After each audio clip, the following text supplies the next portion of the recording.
In a surprising turn of events, Moscow City Police Department's been bombarded with inquiries about prosecutor Bill Thompson's condition.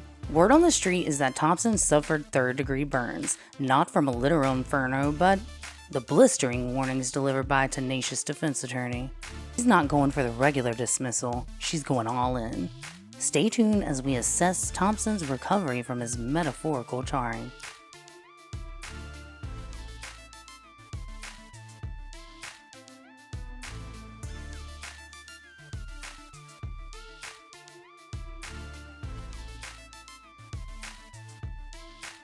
You guys, I was freaking screaming today.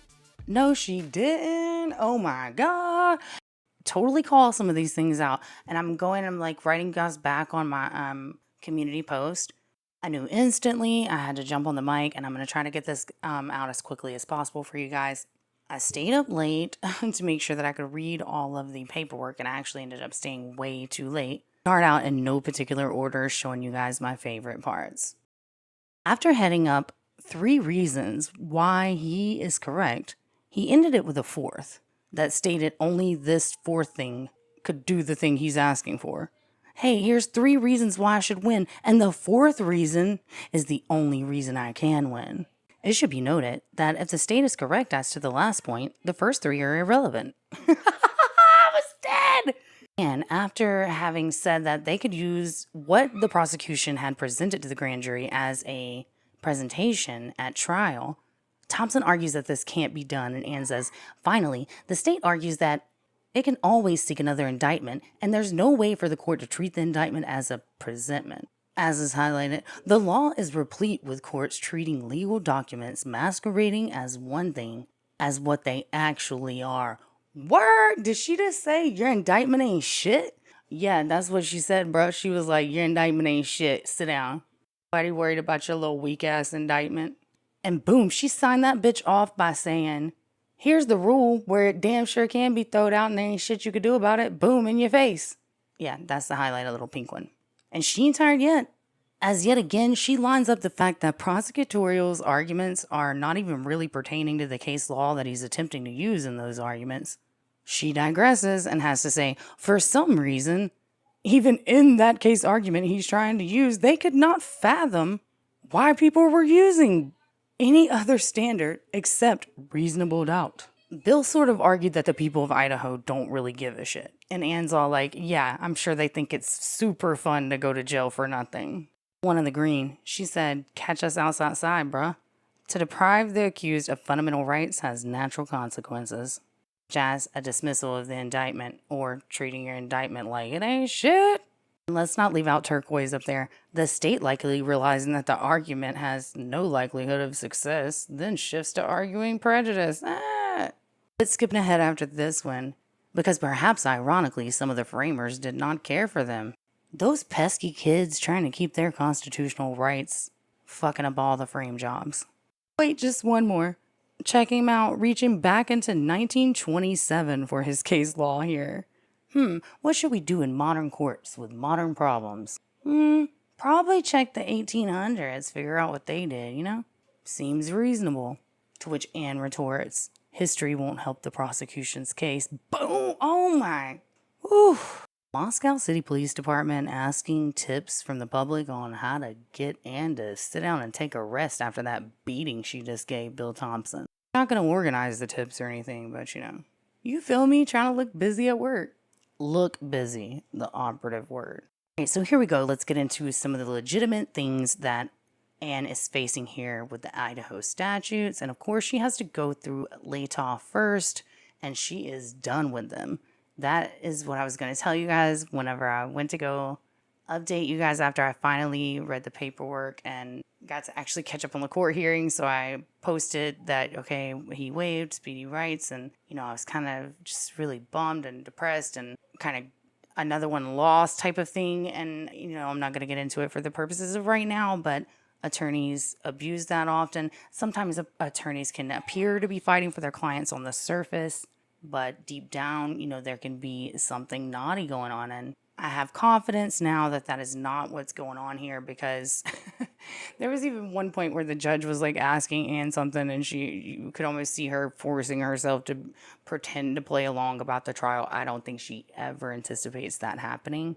And in fact, I think she's pretty much done asking Latah County. So she technically has to ask them so that they can say no, and then she can move on and hopefully get some remedy outside of what's going on.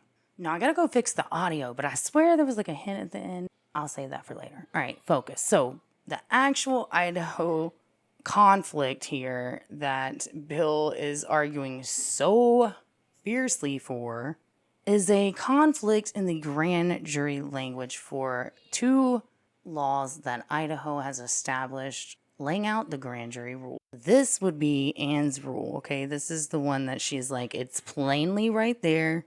There's no reason for Bill Thompson to reword it or tell us that we should rearrange our repertoire of words and the definitions that, define them. Sufficiency of evidence to warrant an indictment. The grand jury ought to find that an indictment, when all the evidence before them, taken together, if unexplained and uncontradicted, would, in their judgment, warrant a conviction by a trial jury. Therefore, they should feel essentially pretty confident putting him to death themselves with that vote.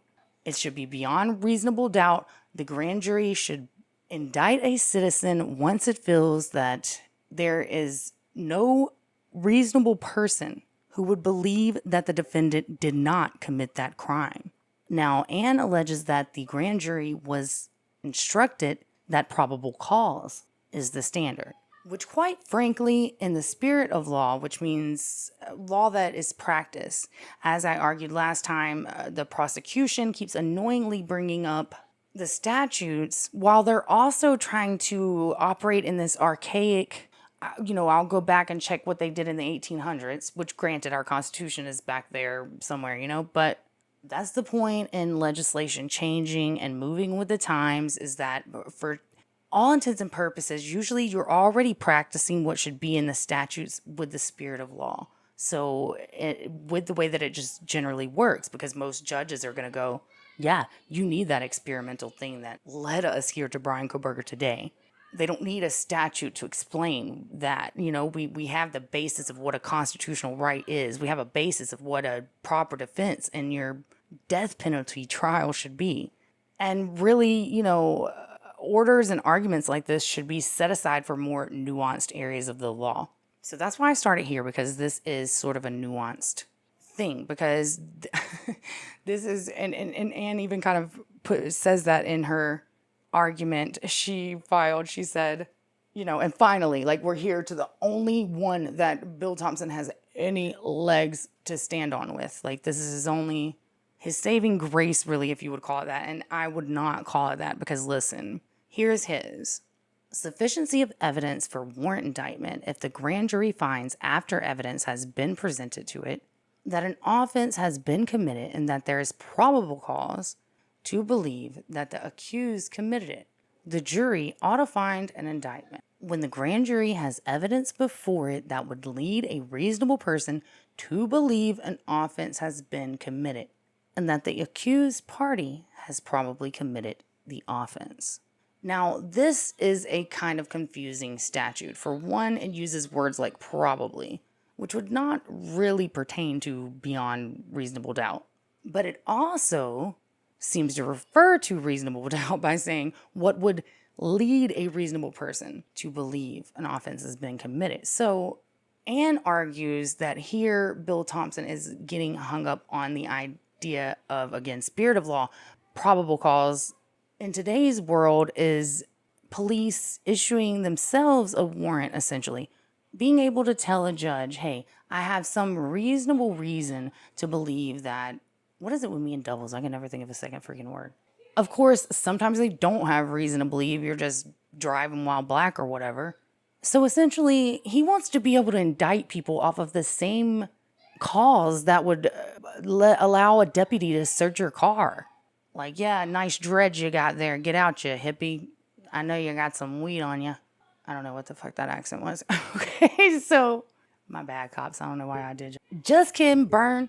All right, so just kidding, cops. Y'all know I'm just playing. You have to agree with Anne in her argument back to Dirty Derp's argument, and I am loosely using the word argument because typically in Supreme Court cases, I mean, they're not going to go, yeah, let's go back to the archaic version and make sure that we don't clear up this nuance in law so that we don't have to keep having people lined up over something dumb that we're like, okay, well, we see that this court is having issues with this, and oh, look, we have an appeal from Arizona too that's similar, and we need an opinion on this, and that's when the judge will post an opinion, or the first case finally outlines in the law about how to actually use the law while getting around the nuanced arguments or issues that some laws tend to entangle one another in.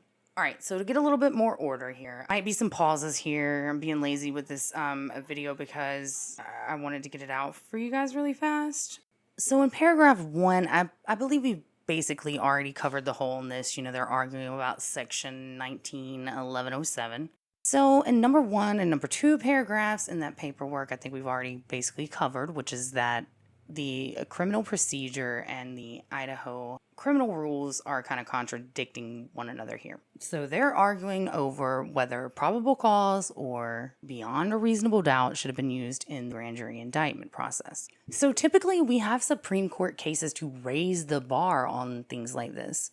Requiring more than probable cause is typically what the standard has been in most courts. Of course, this varies jurisdiction to jurisdiction, but by doing this, it lowers the risk of indicting innocent people. So as we've had from the get-go, you guys, Kohberger is just bringing it with a case that is going to involve everyone's rights if we let this set a precedent. So just imagine that he gets to indict people off of a non-adversarial hearing. And let's say, you were in a car and you don't even know that your friend had drugs, but your friend had drugs, and then you get a constructive drug charge. Don't you want an adversarial hearing? Don't you want to be able to be like, let me prove to you those weren't my drugs. Let me get witnesses those weren't my drugs. Don't you want to try everything possible before you cop a felony case? Precisely why he should not be able to indict people off of probable cause. Again, the same thing he would use to search a suspect's car. I smell something. I see something. I suspect something. Go sit in jail. Those standards should be totally different. At least there's the whole search your car. You gotta have something before you go to jail shit on the street. No, Bill Thompson wants it all. It is pretty rare for a Supreme Court to hold that a lower standard bar, such as probable cause, in a case is sufficient for an indictment. This is because the Supreme Court has consistently upheld the principle of beyond a reasonable doubt as a standard for conviction, the same standard that should be held for a grand jury indictment. Moreover, the Supreme Court's decisions often reflect the constitutional principle of due process of law. This requires the legal proceedings should be fair and that the accused have a right to contest the charges.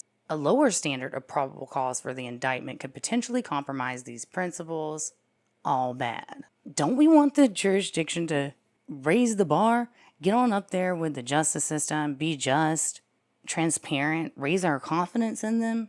We don't want to be called outliers or, oh yeah, well, you just hate cops, Neeks. Like, no, I don't hate cops. I want the police to be out here, be good, and protect their citizens. I want them to care about their communities and the people that live in them. Smokers and drug users locked up with the more violent, dangerous criminals. I know, crazy idea.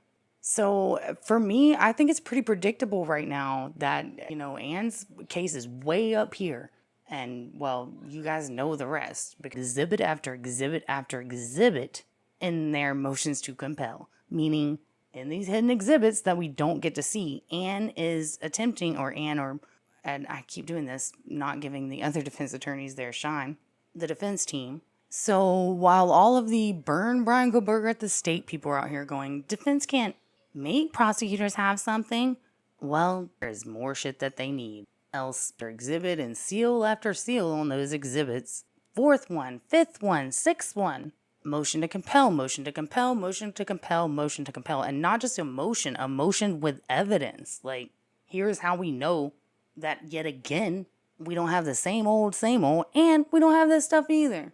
Now everyone's going around wondering how Moscow didn't test the other DNA. Well, they most certainly did because they knew that it was male DNA. Not to mention, I was thinking about this as I was going through the paperwork last night, and the rumor mill talks often about Kohberger having his father's DNA surreptitiously taken from the trash can in Pennsylvania. But I don't think that that ever happened. I'm not sure who made that up or where it came from, but I've yet to see it in the paperwork. And again, I found things last night that I had totally missed in the paperwork, and I can't wait to talk to you guys about, but I'm trying to stay on topic here. So maybe I missed it. I don't know. But I've never seen that, and defense has never seen that because they've literally said over and over and over again that they have no idea where investigative genealogy tree starts or anything about it. Nothing. They know nothing. So Bryan's dad having DNA surreptitiously taken from him at this point is just another rumor. Isn't it also another rumor that he flew to Washington to drive back with his son? Because I think they were probably both living there together. Is there proof that he got on an airplane? Doubt it, but I could be wrong. Hit me up in the comments and point out where I should go and prove otherwise. I'm asking y'all, okay? And yet again, no one brings up the fact that all of these motions to compel come with exhibits from the defendant. They come with proof that many of these things exist. And time again, we see defense asking for stuff and prosecution at least conceding to some of it. So time and time again, they didn't just hand it over. Time and time again, defense had to go, hey, judge, can you ask them to give us this thing here? You know, here's our evidence that it exists, even though they're saying we have everything, we don't. Over and over again until it culminates into exactly what we have, where Anne has filed. Not only filed, but today when, well, I was low-key panicked because all I'd seen was the paperwork that got uploaded. I hadn't seen the hearing yet. Shit, why are they waiving Speedy all of a sudden? And she got up there and she said precisely what I want everyone to know. And to at least hear this part, I hope everybody got this far, because you should not have to choose between your speedy trial rights and effective assistance of counsel. And, before I got on here, I checked community posts just to see like what you guys ask and stuff so I could try and answer it. And, I see a lot of people kind of think that that's normal. Like, well, time is good. Like, no, it's not good. And like, I'm not really sure people understand how much different Bryan is now already. And most people couldn't fathom 3 weeks in jail, much less and in county jail. He's not spending time in prison. County jail is hell on earth. People in county jail beg to go to prison. And that's not an overstatement, okay? They get on the phone and they daily ask, when will my time come? When's my bus? They want a ticket. You get to go outside. You get to order shit that you don't get to order in jail. And depending on the jail, sometimes including underwear, okay? Not a fun place. And it's not something anyone should have to do innocent. Anyone. And I had already said from the beginning, anyone who's been following me knows I was already rough and tough over the stay. Like, no, this stay shouldn't even be off of his speedy trial clock. That should have went off of prosecution's clock, not Bryan's. Meaning the same amount of time had passed, so as soon as Bryan's defense came back ready, like Eddie Spaghetti, prosecution should have been ready to jump on it. Like, wait, y'all indicted me. Are you ready to indict me? Or you're ready to indict me, but you're not ready to show why you indicted me? Like, get it together, guys. I mean, it's almost absurd, this case sometimes, because we, again, and I think I've said this before, we legit see a flip-flop. Like, we see prosecution arguing things that normally defense would be arguing, asking, that prosecutors stick to speedy trial. Not the other way around. Not defense going, whoa, let's slow this thing down because I need another week but can't get it. And I mean, they somewhat had their shit together because they were ready. I think that they were ready for that to happen. I think they were ready for all that shit because, I mean, I'm just telling you, Anne was so cooked. She's so done. Did you notice even Bryan was like a little bit lighter in court? He had something about him that was utterly different to me. And he even like did this little smile at her. It almost seemed like he was comforting her a little bit. And I mean, again, I was very weary at first when I started watching it. Like, man, Anne, don't let me down. I don't have my hopes up even for public defenders, okay? And then that's no offense to the public defenders out there who work their ass off and who are literal heroes, okay? But, I've also, the vast majority of public defenders that I've had experience with, I wouldn't call them heroes, okay? And at first, but she stood up, and she was like, basically, she stood up and said, you guys are forcing our hand.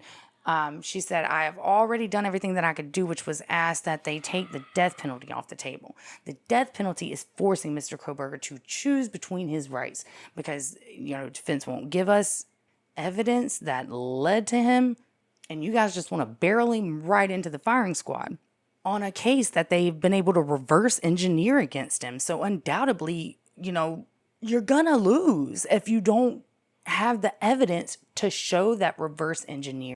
So much wrong here. And everybody should be kind of coming around to it, okay? And I think we should be nice to everybody. All of those, it's like, I from day one, since I looked at him, like, I right there with you. But, let's be nice and try and reel them back in for everyone's sense of justice and for the possibility that it might be us. We let them have Bryan Kohberger because it didn't affect us.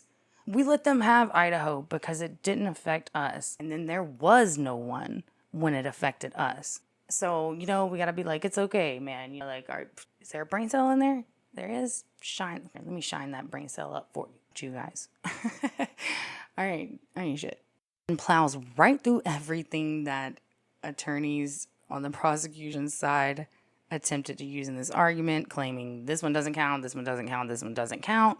She also mentions a case, State versus Garner, which actually did highlight the principle that when there is a conflict between a statute and a rule, which, like I said, one of these is a procedural standard for the criminal procedure, and the other is a Idaho criminal rule. And they have to go together. It's still, one doesn't remove the other. And like I said, a Supreme Court is very unlikely to remove a right that's been added by a law. They're not going to go, oh, well, sorry, we added that one on there in the 80s. Look, that was a good idea back then, but why don't we check what they did in 1927 instead? Oh, just kidding. That was what Bill Thompson did, though? Okay, cool. Arguing more standard burden of proof, she says, by saying that, well, they used the beyond the reasonable doubt standard, indicating that the people of the state believed in that standard. Well, did they now? That's a pretty exciting story. So then she dismisses the relevance of the cases that Bill Thompson brings up. She's like, now what? The state's argument regarding the conflict between... All right, I had to pause here because you would get bored on that pause just to check and make sure, but I'm not really seeing anything else that you guys would care about. It is basically just mostly them arguing over that same standard of proof, and the entire document is her smoking prosecution, as I've already highlighted. Good, juicy bits of history won't help the prosecution's case. Yeah, and the whole document is arguing the standard of proof has not been met. All right, comment down below. Do you believe that the duo turned deaf ears to their friends, but turned on the drama for the tears and the security of the grand jury indictment? The Bryan Kohberger case, you guys, the struggle between existence and oblivion. Oblivion, right where that ball went when Anne threw it out the court.